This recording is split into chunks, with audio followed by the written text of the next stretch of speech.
নেত্রকোনার মদনে ২০২৩-২৪ অর্থবছরে flood reconstruction emergency assistant project প্রকল্পের আওতায় ও কৃষি সম্প্রসারণ অধিদপ্তর মদন উপজেলার আয়োজনে সোমবার সকালে উপজেলার পাবলিক হল মাঠে ফিতা কেটে ৩ দিনব্যাপী কৃষি মেলা উদ্বোধন করা হয়েছে। উপজেলা কৃষি সম্প্রসারণ কর্মকর্তা মৌরি তামিয়া মোয়ের সঞ্চালনায় উপজেলা কৃষি কর্মকর্তা হাবিবুর রহমানের সভাপতিত্বে প্রধান অতিথি হিসেবে উপস্থিত ছিলেন উপজেলা নির্বাহী কর্মকর্তা মোহাম্মদ শাহ আলম মিয়া। বিশেষ অতিথি হিসেবে উপস্থিত ছিলেন বাংলাদেশ সেনাবাহিনীর মদন উপজেলা অস্থায়ী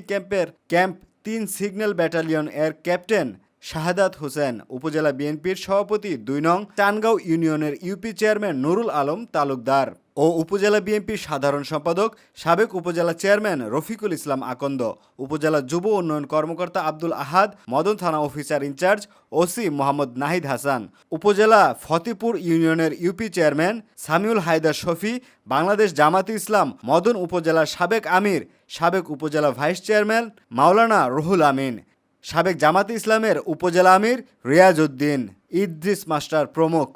পরে ৩ দিনের এ কর্মসূচি মেলায় কৃষি প্রদর্শনী স্টল ও বিভিন্ন প্রজাতির ফল গাছের চারা, নার্সারি এবং কৃষি উপকরণ প্রদর্শন করা হয়।